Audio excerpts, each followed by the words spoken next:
Veterans and veterans' families and their advocates are on Capitol Hill again today, pushing for the passage of the burn pit bill. Senators had voted last month to pass the bill to help veterans who were exposed to toxins like Agent Orange and also burn pits in Iraq and Afghanistan. But the bill was forced into another vote, even though it was passed with 84 favorable votes last time, because 25 Republicans decided to switch their votes at the last moment and are now blocking it. Rosie Torres' husband, Army veteran Leroy, was exposed to toxic fumes in Iraq. Today, she introduced comedian and veterans activist Jon Stewart at the rally. Stewart stressing that people are dying and pleading with lawmakers to do the right thing. Let's spend $6 trillion on a war, but not buy incinerators to burn everything that comes from that war. Let's make sure that their health and their safety is as little protected as possible. And joining me now, Rosie Torres, whose husband Leroy is one of those affected. She's the executive director and co-founder of Burn Pits 360. And Samantha Turner, a disabled Army veteran, a proud graduate of the United States Military Academy at West Point, who served as an officer in Kuwait as part of Operation New Dawn. So welcome both. Thank you so much for what you're doing out there. Rosie, tell us about your husband, Leroy. Yes, hi. Thank you for having us. My husband is Captain Leroy Torres, served in the U.S. Army as a reservist. He was deployed to Camp Anaconda, where they operated one of the largest open-air burn pits. They were burning everything from body parts to unused pharmaceuticals, blown up Humvees. And as a result of that, he's now been diagnosed with constrictive bronchiolitis, which is a terminal lung disease, toxic brain injury, autoimmune issues. He was forced to resign from his job as a result of war injury, and he just recently won his Supreme Court of the United States case against the state of Texas. I mean, this is what we're dealing with, such an injustice. And Samantha, talk to us about how you're doing. How are you feeling? Because you're West Point, you served in Kuwait.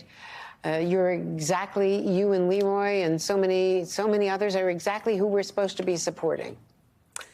You know, I'm angry right now and I'm disappointed. Our elected representatives that we served freely, that we went and we fought for, are now no longer fighting for us. And so the folks that are out here, we're frustrated, we're angry, and most of all, we're disappointed that political games are being played with the lives of people who are spending, in some cases, the last moments of their life out here fighting for this bill to get passed. And we all thought it was a done deal. So there's been no real explanation, Rosie, as to why, after it passed with 84 votes, and there was a technical correction in the House, and I know that Senator Toomey from Pennsylvania, who's not running for re-election, said that there was a substantive change, but that was denied by Dennis McDonough, the head of the VA, who said that this was just that what this amendment from Senator Toomey would do is put a cap on it so that after a couple of years, these benefits would expire.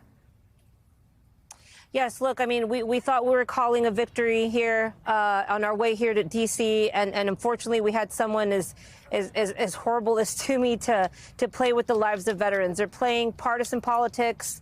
It's disgusting. It's criminal. These men and women fought for their freedom, and they're sick and they're dying. And I think, we could sit here and talk about how many flipped their vote, but what I care about, what we care about, Samantha and I and all of us out here, are the men and women that are dying. How about count those numbers? And Toomey and all these other people that flipped their vote, I challenge them, to meet with us here while we are out here, and we're not leaving until we get our vote.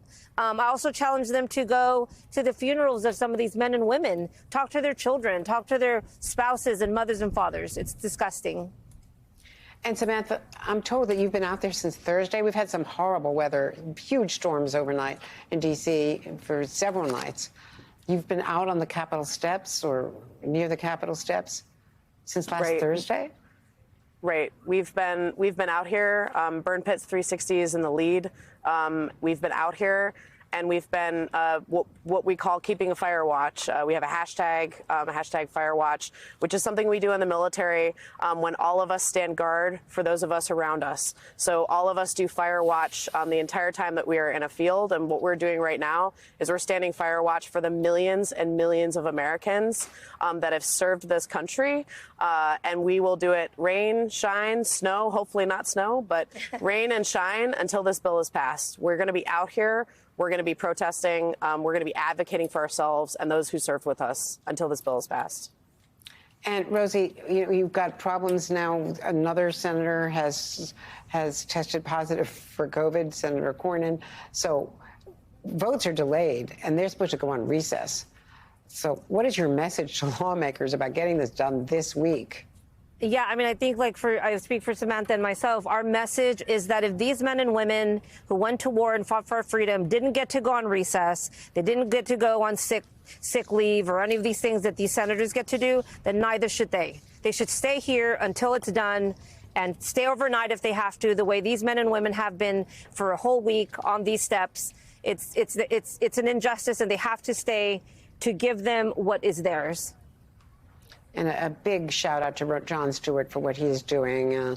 As he explained on Meet the Press just yesterday, he's just been carrying this flag. Rosie Torres, to you, to your husband Leroy, our best wishes to Samantha. Please stay in touch. We'll be checking back with you all week. Thank you. Thank you for having us. Thank you.